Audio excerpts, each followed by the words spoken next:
Bonjour, chères auditrices et chers auditeurs, et bienvenue à ce balado que nous avons. Et nous avons l'honneur de recevoir aujourd'hui Mme Gladys Caron, vice-présidente communication, marketing et développement durable chez Investissement Québec. Bonjour Gladys, Bonjour Hélène. et merci d'accepter de tourner ce balado aujourd'hui avec nous. Très heureuse d'être avec vous et vos membres aujourd'hui. Ben oui, en effet, c'est une première. Oui, Une effectivement. première. Bien, écoute, je commence avec mes questions. Oui. Tu connais la formule. Est-ce que tu peux nous dire comment le développement durable s'inscrit dans la vision stratégique chez Investissement Québec? Alors, effectivement, le développement durable s'inscrit dans nos orientations stratégiques chez Investissement Québec. Notre but dans la vie, c'est de faire croître les entreprises d'ici, de les faire grandir, de les aider à atteindre leurs ambitions. Et on le fait avec nos services de financement et d'accompagnement. Dans le but de les aider à innover, de croître, d'exporter et d'être plus résilientes et compétitives.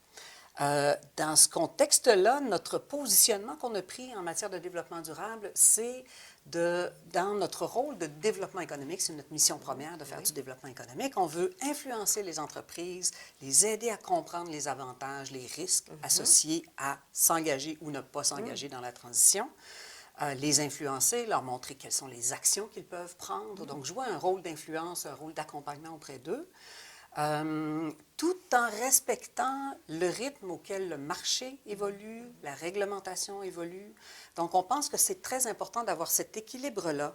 Oui, de par notre rôle premier de développement économique, c'est ce qu'on doit créer, de la valeur économique avec la transition énergétique et climatique. Les entreprises doivent être influencées, on veut les influencer et avancer parce qu'on pense que c'est vraiment important pour elles. Mais en même temps, on ne veut pas être les premiers en avant de la parade, on ne veut pas nécessairement pousser les entreprises parce qu'on comprend que le contexte est particulier. Il y a des gains, même dans un contexte particulier, à s'engager dans la transition climatique, mais on est très respectueux et compréhensif quant à leurs impératifs de rentabilité, leurs impératifs de développement. Alors, on veut les outiller, les accompagner dans cette transition-là. Surtout que les risques climatiques sont de plus en plus des risques d'affaires. Ce n'est plus d'avoir l'air de vouloir préserver sa réputation. C'est vraiment lié à la valeur économique, à la création de valeur économique. Puis il y a une statistique que j'ai vue récemment qui m'a vraiment impressionnée à cet effet. Une augmentation de 1 degré Celsius de la température de la planète pourrait générer une réduction de 12 du PIB mondial. 12 c'est catastrophique. Oui. Alors, il faut s'y attaquer maintenant. Déjà, on voit l'impact des changements climatiques. Si on attend d'avoir trop d'impact sur nous, il est déjà trop tard. Il faut vraiment qu'on aborde le tout en amont. Donc, nous, ce qu'on prône, c'est dans notre approche d'accompagnement des entreprises, qu'il y a beaucoup d'avantages, il y a des gains économiques, il y a des efficacités pour elles qui sont vraiment tangibles. Je trouve ça très intéressant, ta réponse, parce que tu abordes beaucoup de thèmes que l'on va traiter ensemble là, tantôt. Donc, puis aussi la question de la divulgation de risques, hein, on le voit de plus en plus, toute la nécessité pour ce qui est des investisseurs aussi, hein, vous autres, les institutions financières qui veulent connaître quels sont les risques et opportunités en changement climatique des entreprises, donc le rapport de plus en plus attendu en divulgation de risques. Donc, on y va avec l'initiative Grand V. Oui. Investissement Québec a mis en place cette initiative. Elle vise à aider les entreprises à prendre un virage vers une économie plus verte. Est-ce que tu peux nous en parler dans un premier temps, puis après ça, peut-être des exemples de projets qui ont mis en place cette initiative? Alors, Grand V, on est très fiers de Grand V. Son nom est très évocateur. Et pour nous, Grand V, c'est le virage dans la transition climatique, d'où le V de virage, évidemment. Et l'objectif de l'initiative, c'est de stimuler l'innovation et la productivité durable auprès des entreprises. Donc, on veut les aider, les encourager avec du financement et de l'accompagnement à s'engager, à poursuivre leur cheminement dans la productivité, qui est vraiment l'élément central, mais de le faire de façon durable. Okay. Petit pas de recul, juste pour comprendre pourquoi on est rendu là. Depuis une dizaine d'années, la productivité a été au cœur de toutes les actions qu'on a faites auprès des entreprises. On a lancé à cet effet-là 2 initiatives avant Grand V. La première, Manufacturier innovant, en 2016, où on a été pas mal dans les premiers à parler d'industrie 4.0, donc d'aider les entreprises et de les stimuler à voir comment l'automatisation peut les aider à être plus productives. Donc, Manufacturier innovant, ensuite en 2021, Productivité innovation. En parallèle, on avait lancé Compétivert en 2021, qui était notre initiative spécifique pour engager les entreprises à intégrer des technologies propres dans leurs opérations. Quand les deux initiatives, Productivité Innovation et Compétivert, se sont terminées en 2024, on a pris un pas de recul et on s'est dit, lancer deux initiatives, est-ce la bonne chose? Et surtout, dans la tête d'un entrepreneur, est-ce qu'on n'est pas mieux d'intégrer ces deux concepts-là ensemble qui vont, selon nous, à cette époque-là, bien que l'époque soit encore assez récente, devenir de plus en plus comme deux jumeaux. Là. Ça ne peut pas vivre indépendamment l'un de l'autre. Alors, c'est là qu'on a lancé, donc, Grand V, dont l'objectif est d'aider les entreprises et d'encourager les entreprises à intégrer la productivité durable. Donc, ce n'est pas un terme qu'on a inventé, mais on s'est quand même penché sur cette question-là et on a notre définition de la productivité durable qui est une utilisation optimale de tes intrants, réduire l'utilisation des intrants, de façon à réduire les coûts, mais réduire l'impact sur l'environnement. L'empreinte environnementale, Exact. oui. Et par la suite, mieux gérer les rejets, soit en limitant les rejets, soit en réintégrant les rejets, soit dans mes opérations dans celles d'un autre, parce que du côté des rejets résidus, il y a souvent beaucoup de valeur économique qui est perdue de la part des entreprises. Donc, l'objectif de la productivité durable, nous, c'est de faire le meilleur des deux mondes, donc d'utiliser au mieux les ressources, et que ce soit les ressources, comme je viens de dire, des intrants, mais aussi le capital, les ressources humaines, technologie, pour avoir le moins d'impact sur l'environnement. C'est notre définition de productivité. C'est un peu de l'écologie industrielle ou de l'économie circulaire aussi, quand vous encouragez. Oui, tout à fait. Alors, jusqu'à maintenant, Grand V va vraiment très bien. On a 1 an et quelques mois, mais quand on a fêté notre premier anniversaire à la fin du mois d'octobre, on a annoncé qu'on avait financé pour des interventions financières à hauteur de 2 milliards de dollars. Oh, oui. Pour des valeurs totales de projets de 5 milliards, donc à peu près 500 entreprises, 600 projets, pardon. Donc, c'est elles qui vous ont approché ou c'est vous autres qui avez fait du démarchage pour les sensibiliser à cette fréquence? Des deux. Tout ça, oui, on a déjà une base de clientèle solide, évidemment. On fait beaucoup de promotions autour de Grand V dans tous les canaux qui nous permettent de rejoindre les entreprises, l'événementiel, médias sociaux et compagnie. Donc, on a fait du bruit avec notre stratégie dans les médias aussi, beaucoup.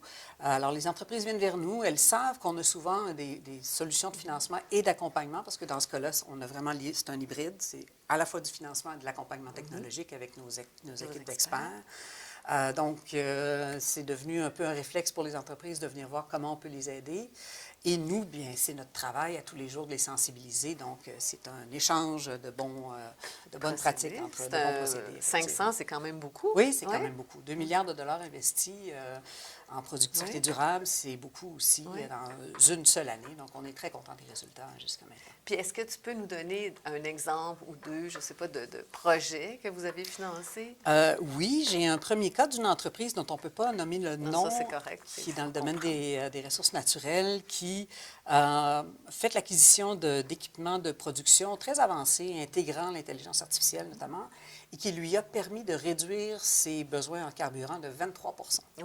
Alors, évidemment, l'investissement au départ est toujours un peu plus important, mais une réduction de coûts de 23 sur une base annuelle récurrente de tes coûts de carburant, ça finit probablement assez rapidement par être un investissement très payant. Ça, c'est un premier exemple. Deuxième exemple, Siri Girard, qui a mis en place des senseurs dans son immense séchoir pour permettre d'optimiser le séchage du bois, pas trop sec, pas trop humide, et ce faisant, optimiser l'utilisation de l'énergie et avoir une productivité plus durable et plus efficace. Ça doit être fascinant de voir toutes les possibilités qui s'offrent quand les entreprises arrivent. Tout à fait. Ma prochaine question porte sur, entre autres, les critères ESG. On sait que la priorité accordée aux critères ESG, au développement durable, au climat, à l'environnement, ça fluctue en ce moment, compte tenu de l'incertitude, compte tenu de ce qui se passe du côté américain. Puis elles sont donc moins au premier plan comme elles l'ont été. Est-ce que ça vous influence dans vos décisions d'affaires pour les entreprises que vous soutenez? Depuis quelques années, une couple d'années, on administre un questionnaire ESG aux entreprises qui nous demandent du financement. Et on poursuit cette action-là parce que ça a deux objectifs. D'une part, de nous permettre de mieux comprendre les pratiques ESG des entreprises. Donc, elles ont elles-mêmes à divulguer ce qu'elles font. Et d'autre part, il y a un volet de sensibilisation important dans ce geste-là. qu'un investisseur comme nous pose des questions aux entreprises, que ce soit pour un investissement en équité ou un prêt, auprès de PME. Les PME sont moins exposées que la grande entreprise à ce genre de demande de la part des investisseurs. Donc, on trouve qu'on a un rôle à jouer, le rôle d'influence dont je parlais au tout début. Il est important et il se concrétise beaucoup dans ce questionnaire-là. Donc, ça permet à nos entreprises de voir qu'est-ce qui est important à travers les questions. Là, je comprends, oh, cette question-ci est importante, celle-là l'est un peu moins. Alors, ça nous donne un portrait de nos entreprises. Et oui, on considère que l'ESG est toujours important, mais c'est vraiment une question de résilience, de capacité des entreprises à faire face à tout ce qui se passe. Parce que si, il y a beaucoup d'entreprises, d'ailleurs, c'est surprenant, j'ai le chiffre pas très loin, le pourcentage, encore une fois, dans le sondage de Québec Net Positif, d'entreprises qui ont connu des impacts liés au changement climatique dans la dernière année, je pense que c'est 51 voilà, je l'ai saisi ici au vol. Donc, 51 des entreprises ont vécu des impacts de la transition climatique. Ça peut être simplement une inondation, mais qui nous a frappés. Ça peut être un feu de forêt dont on a eu peur. Fait que c'est pas intangible, c'est pas dogmatique, ces questions-là. C'est très terre-à-terre. Dans la réalité, encore. Exactement. Donc, les conséquences climatiques sont vraiment sur des opérations importantes. Donc, on déborde la question de faire ça pour des bons principes. On le fait, on se protège, on réfléchit aux risques qu'on a autour de nous pour être capable de les gérer de façon efficace et éviter d'être impacté par ceux-ci. Puis, quand je t'entends, je me dis de la façon que vous autres, vous le voyez, ça risque de protéger les entreprises contre l'éco-blanchiment aussi. Oui, oui. Parce que là, c'est pas juste une question de réputation, c'est aussi de dire, OK, comment on l'intègre et pourquoi. Tout à fait. Je trouve ça intéressant. Effectivement. C'est intéressant. Oui. Donc, vous autres, ça continue à être de bons indicateurs. Ça continue d'être de bons pour évaluer la performance. Et c'est des risques financiers dont on parle en bout de piste. Là. Donc, évidemment, comme financier, pour nous, c'est important. Et pour tous les investisseurs à travers le monde, c'est important aussi. Puis, je repense à une étude que fait à chaque année la firme Milani, qui consulte les grands investisseurs canadiens. Et cette année encore, ces analyses démontrent que les investisseurs continuent de s'intéresser à ces sujets-là, mais en parlent beaucoup moins. Donc, on a l'impression que le sujet est moins important, mais fondamentalement, les grands investisseurs continuent de s'y intéresser. Et ce que ça veut dire, c'est qu'un grand investisseur qui investit dans une banque canadienne, qui, elle, fait un prêt à une PME québécoise, dans la chaîne de capitaux, la question des facteurs ESG est importante à tous les échelons. Donc, ça rejaillit sur nos entreprises québécoises. Et même si on en entend moins parler maintenant, l'impact des changements climatiques risque fort d'être de plus en plus important à chaque année, donc de plus en plus important dans les facteurs considérés par les investisseurs. Alors, pour cette raison-là, pour nos PME, il faut qu'on continue d'y travailler. C'est très intéressant parce que les dirigeants en entreprise avec qui on a eu des discussions cette année disaient, bien, on ne l'écrit plus nécessairement, mais on continue à en faire. Donc, je trouve ça intéressant ce que tu mentionnes. Et je voudrais parler de la crise tarifaire. Lorsqu'elle a débuté, Investissement Québec a pris une bonne initiative en encourageant les entreprises à faire affaire avec vos experts en exportation. Est-ce que tu es en mesure de nous dire si, justement, les entreprises ont accru leurs exportations en raison de l'accès à ce réseau d'experts? Oui, il y a beaucoup d'intérêt pour les exportations et je dois dire, notre équipe d'une 60aine d'experts en exportation sont très agiles pour identifier les bons marchés pour les entreprises. Alors, évidemment, on a vu, même si c'est beaucoup plus difficile d'exporter ailleurs qu'aux États-Unis, parce qu'il ne faut pas se le cacher, là, aller exporter aux États-Unis, culture semblable, distance, langue, c'est beaucoup plus facile. Et il y a une historique de collaboration, notamment avec le libre-échange entre les deux pays. Donc, choisir d'aller vers l'Asie, d'aller vers l'Europe, c'est une décision qui amène des coûts. Et du temps. Et du temps. Et du temps, exactement. Donc, on a vraiment aidé nos entreprises à se poser d'autres questions sur ces autres territoires-là et on commence à voir effectivement, en fait, on l'a vu déjà dans les derniers mois, on a vu une transition des efforts des entreprises vers d'autres territoires, notamment le Canada, hein, parce que ça, c'est encore plus proche que les États-Unis. Avec l'abolition des barrières entre les provinces. Exact. Il y a beaucoup d'appétit pour les exportations canadiennes ou, je veux dire, le commerce international entre les provinces canadiennes. Mais oui, vers l'Europe, vers l'Asie. Chaque continent est de plus en plus complexe. Plus on va loin, plus on se dirige vers l'Asie, plus c'est complexe, mais il y a des marchés, et souvent pas nécessairement les marchés auxquels on pense en premier. Et c'est justement là que nos équipes jouent un rôle important. Ils connaissent très bien les marchés, ils connaissent les modes de commercialisation sur chacun, ils ont des réseaux de clients, des réseaux de partenaires. Alors, en collaboration avec les délégations du Québec à l'étranger, là où on a des bureaux du Québec, ils travaillent en étroite collaboration pour accompagner nos entreprises sur ces territoires-là. Donc oui, on y travaille toujours et il y a vraiment une belle réponse des entreprises à continuer d'exporter et surtout à diversifier leurs exportations. Et je dirais qu'avec la déclaration de M. Carney à Davos récemment, et je pense que ça va inciter encore davantage les entreprises à dire, OK, comment on peut travailler davantage avec les Européens et d'autres. Probablement, en effet. Sûrement. Oui. Comment les entreprises québécoises s'approprient les normes internationales, les normes de certification sur l'environnement? Et puis aussi sur les critères ESG, parce qu'il y en a, il y a certains critères, certaines normes. Est-ce que, selon toi, ça a un impact sur leur compétitivité? Sur ce sujet-là, on a du travail à faire. Les normes, c'est un peu rébarbatif. On a l'impression que ça va être difficile, compliqué, lourd, mais c'est de plus en plus un incontournable. Parfois, c'est lourd. Parfois, c'est lourd. Oui, effectivement. ISO, entre autres, les entreprises me le disent. Oui, tout à fait. Mais c'est lourd, mais dans le fond, il y a un grand avantage. Si je pars de zéro pour définir ma politique environnementale, je pars de zéro. Donc, je suis obligée de me documenter, d'essayer de trouver la façon dont moi, je devrais m'organiser pour gérer ma stratégie environnementale, alors que la norme le dit déjà. Elle me dit, il faut que tu fasses attention à tel élément, tel élément, tel élément. Ta gouvernance doit fonctionner comme ceci. Ta reddition de compte devrait être alignée comme ça. L'avantage des normes, c'est de donner une carte routière, un cadre. Fait que oui, c'est très spécifique. Mais quand une entreprise décide de choisir une norme, d'ailleurs, il faut bien choisir les normes parce qu'il y en a une panoplie, il faut y aller progressivement. On ne se lance pas, j'imagine, dans le développement ou l'atteinte de 5 normes en même temps. On y va une par une selon celle qui est la plus pertinente pour nous. Et déjà, le fait d'amorcer la réflexion, d'avoir un leadership à l'interne, il faut que ça parte de la direction en passant. Donc, d'avoir ce leadership-là à l'interne, puis de commencer à s'engager dans la structure que propose la norme, même si on ne va pas jusqu'à la certification, c'est déjà un gain. Et évidemment, idéalement, il faut se rendre à la certification parce que sinon, je n'aurai pas la preuve que je respecte la règle. Et de plus en plus, les juridictions un peu partout vont exiger d'avoir la preuve que je suis certifiée ou non à telle norme. Surtout si on veut travailler avec de plus en plus de pays. Hein. Exact.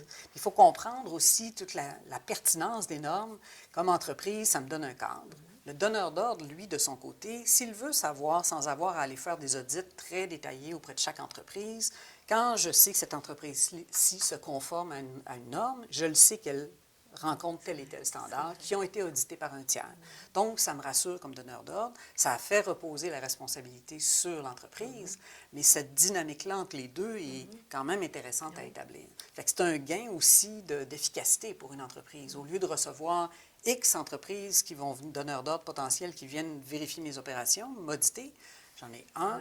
Une fois selon la fréquence de la norme, de revue de la norme, et je suis capable de démontrer au monde entier que je respecte la norme. Mais il faut aller chercher la certification. C'est vrai que les investisseurs souvent disent qu'il y a trop de cadres. Hein? C'est un peu comme ça que l'International Sustainability Board avait été créé en disant il y en a trop là, en ce moment. Ça nous en prend un seul cadre. Là. Alors, je ne sais pas comment en ce moment ça se passe là, au niveau de la reddition de compte, mais effectivement, mais ça a été un frein d'ailleurs pour les facteurs ESG d'avoir toute cette nomenclature non égale, non comprise de la même façon. Quand on calcule les gaz à effet de serre, il faut que tout le monde le calcule de la même façon pour qu'on comprenne si c'est plus ou moins bon entre une entreprise et l'autre. Donc, c'est vraiment important, effectivement, qu'on ait cette normalisation. Oui. Et chez Investissement Québec, on aide les entreprises en la matière. Ah oui! Alors, avec notre équipe d'accompagnement, on peut les aider à choisir les normes les plus pertinentes, faire un bilan normatif aussi pour elles. Si je veux entrer sur le territoire de l'Angleterre avec mon produit X, quels sont les standards que je dois rencontrer? Donc, nos équipes vont faire ça. On ne va pas accompagner des entreprises dans l'obtention de la norme, mais maintenant, le Bureau de normalisation du Québec, depuis 2020, fait partie de nos opérations. C'est vrai. Donc, on peut certifier les entreprises sur les normes que l'on connaît. Donc, c'est notre rôle aussi jusque-là d'aider les entreprises québécoises. C'est très intéressant parce que je suis certaine qu'il y a beaucoup de nos auditrices et auditeurs qui ne savent pas ça, qui peuvent cogner à votre porte pour ça. Alors, on pourra peut-être voir tantôt à quelle porte, où doivent-ils s'adresser exactement. Quelles stratégies vous apparaissent les plus prometteuses pour faire croître l'économie tout en réduisant l'impact environnemental? Il y a plusieurs choses qui peuvent être faites. Ça revient un peu à ma définition de productivité durable de tout à l'heure. Mais si on pense à l'économie circulaire, qui est quand même la plus, je pense, c'est la plus tangible et qui nous amène souvent des cas vraiment intéressants qu'on n'aurait pas soupçonnés. Ça permet de réduire les coûts d'exploitation, ça permet en même temps de limiter l'impact sur l'environnement. Donc, c'est certain que l'économie circulaire en est un bon exemple. Et souvent, les entreprises on le voit avec nos experts, encore une fois, nos experts en innovation. Et ils me disaient récemment que les entreprises ont l'impression que les déchets, ça ne coûte rien ou il n'y a pas de valeur à ça. Très souvent, j'ai des coûts de gestion de mes déchets. Je vais devoir payer pour les enlever de mon site. Alors que très souvent, il y a une valeur économique dans ces rejets-là. Est-ce que je peux moi-même les réutiliser? Est-ce que je peux les revendre à un tiers qui va les réintégrer? Donc, il y a beaucoup d'opportunités dans l'économie circulaire. Mais il faut vraiment en être conscient et deux, le gérer de façon très systématique. Donc, évaluer le coût réel de mes déchets, c'est quoi les mesures d'amélioration, sur quoi je devrais travailler en premier, puis identifier les opportunités d'économie circulaire. Donc, ça, c'est certainement un cas. Achat local aussi, on en a parlé beaucoup durant la pandémie, mais réduction de la durée de transport ou des temps de transport qui réduit les gaz à effet de serre. Mais surtout, consolidation du tissu économique, de travailler avec un partenaire québécois. Évidemment, c'est meilleur pour l'économie. On a vu beaucoup de ça durant la pandémie aussi, d'entreprises qui ont commencé à regarder quelles étaient les sources de fournisseurs au Québec. Pour les chaînes d'approvisionnement. Exactement. Donc, ces deux options-là, pour nous apparaissent vraiment intéressantes. Puis, on peut facilement penser à des exemples des fois, on finit par oublier, comme une auto. C'est un bel exemple d'économie circulaire qui a un impact sur l'environnement, évidemment, parce qu'on construit moins de voitures, on partage la même voiture, c'est un très beau modèle. Je lisais dans les dernières semaines Intersand qui a mis en place un projet qui vraiment s'intègre dans sa stratégie d'affaires pour optimiser ses procédés et en même temps réduire son impact sur l'environnement. Fait qu'on voit de plus en plus de cas d'entreprises dont ça fait partie de l'ADN que de vouloir s'engager dans la transition tout en devenant de plus en plus productif. Donc, ce n'est pas deux parties du cerveau, c'est vraiment de façon intégrée que ces entreprises-là réussissent. La preuve que on peut l'intégrer, le développement durable. Oui. Si tu avais un conseil à donner aux entreprises qui souhaitent améliorer leur performance environnementale dans le contexte actuel, quel serait-il? De travailler en amont. De regarder à chaque fois qu'ils viennent pour envisager un projet, de le regarder sous l'angle de la productivité durable. Je dis souvent, tant qu'à ouvrir le capot pour aller voir comment je peux devenir plus productif, automatiser mes opérations, pourquoi je ne demanderais pas à mes équipes d'en même temps regarder dans les équipements qu'on a, lequel peut le mieux réduire mon utilisation énergétique, par exemple, lequel a l'empreinte environnementale la plus faible, de sorte que puisqu'il faut que je fasse des travaux, que je puisse déjà intégrer le tout. Ça risque de coûter moins cher que de réouvrir le capot l'année prochaine pour remplacer un équipement. Peut-être même qu'il va y avoir une norme qui va arriver l'an prochain qui va m'imposer. D'ailleurs, j'en ai pas parlé encore, mais depuis le 1er janvier, en Europe, il y a le mécanisme d'ajustement carbone à la frontière qui fait en sorte qu'une entreprise qui exporte sur l'Europe pourrait, si ses produits ont certains critères, et certains produits seulement pour l'instant, se voir imposer une taxe carbone. Donc, et ça, c'est maintenant, là. Donc, il y a peut-être des opérations, des améliorations à ma chaîne de production que j'aurais pu faire il y a 2 ans, qui aujourd'hui seraient en place et feraient en sorte que je serais moins potentiellement taxée. Ouais. Donc, vraiment le réfléchir en amont comme conseil, intégrer le tout dans une approche de productivité durable. Et parfois, on a l'impression que c'est complexe, tout ça, que ça va coûter cher. Mais je pense à M. Veilleux, Louis Veilleux, du groupe mondial, qui est très réputé pour son grand engagement envers la productivité et qui maintenant parle beaucoup de l'approche Lean. Et ce que je comprends de ses propos, c'est que le Lean, c'est de réduire le gaspillage. Et réduire le gaspillage, ça peut me permettre d'aller chercher 1 point de pourcentage, 2 points de pourcentage sur ma rentabilité, mais en même temps, j'ai eu un impact sur l'environnement parce qu'encore une fois, je minimise mon utilisation de ressources au départ. Fait que ce n'est pas nécessairement des gros projets majeurs, ça peut être juste de se poser des questions sur des petites portions de mes opérations qui vont avoir un impact. Fait que commencer en amont, envisager toutes les facettes, puis être visionnaire, je pense que c'est le conseil que je donnerais. C'est un excellent conseil. Puis peut-être pour ceux et celles qui ne savent pas à qui s'adresser en disant « Oh mon Dieu, j'ai appris plein de choses aujourd'hui, à qui je peux parler? » Qu'est-ce que tu pourrais dire avant qu'on passe à nos questions ludiques? Oui. Bien évidemment, il y a notre site web sur lequel vous allez trouver de l'information sur nos services et des façons de nous rejoindre, soit par téléphone ou bien par courriel. Évidemment, je suis rejoignable moi-même par LinkedIn. Je n'offrirai pas de conseils, ni ne ferai de financement, mais je trouverai la meilleure personne avec qui je pourrai mettre les gens en contact. C'est très bien. Donc, comme tu le sais peut-être, nos balados se terminent toujours avec des questions plus ludiques, qui sont très appréciées et par les invités et par les auditrices et auditeurs. Donc, je commence avec quel est le mot que tu préfères le plus dans le vocabulaire du développement durable? Bon, je vais peut-être ne pas me faire aimer avec ma réponse. Je vais aller dans l'autopromotion. J'irai avec la productivité durable. Ah oui!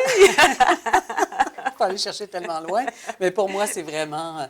Il faut que ce soit payant pour les entreprises. Et de plus en plus, on le voit que c'est payant. Donc, la productivité et la durabilité ensemble, je pense que c'est mon mot préféré. C'est très cohérent. Oui. Quelle est la personne que tu admires le plus en développement durable, s'il y en a une, bien sûr?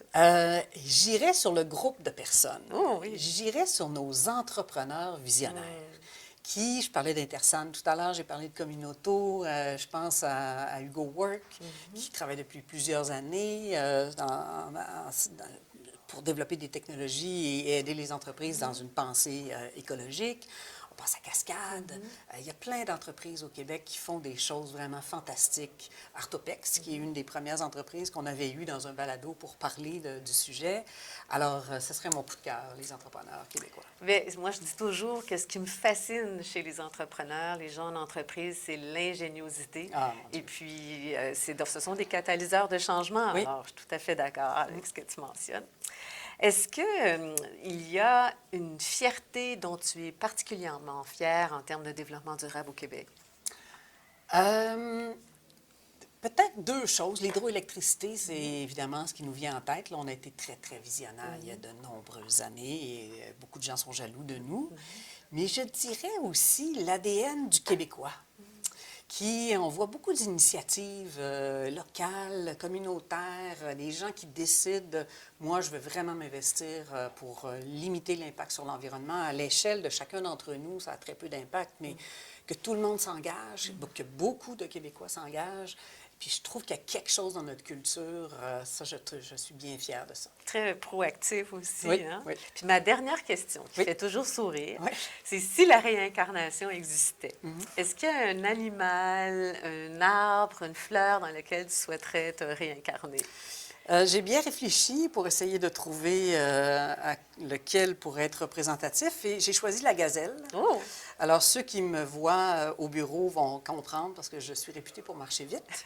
Mais aussi, j'aime beaucoup que les affaires avancent vite. Donc, la gazelle qui se précipite m'interpelle dans ce sens-là. Ah, c'est bien. Puis il me semble que tu as utilisé ce mot-là au début du balado. Il me semble, j'ai l'impression que tu as dit, ben, tu sais, pour les faire aller plus vite, Oui, les entreprises. exactement. Donc, voilà. tout à fait cohérent. Ça ferme la boucle. Gladys, merci beaucoup. On a beaucoup appris aujourd'hui. Je suis certaine que les auditrices et auditeurs ont beaucoup appris. C'est très apprécié. Merci de la vision et merci de tout ce que vous faites. Investissement Québec, c'est fondamental pour les entreprises du Québec. Merci beaucoup de l'invitation et ça a été un grand plaisir de discuter avec toi ce matin. Merci et merci à vous toutes et tous.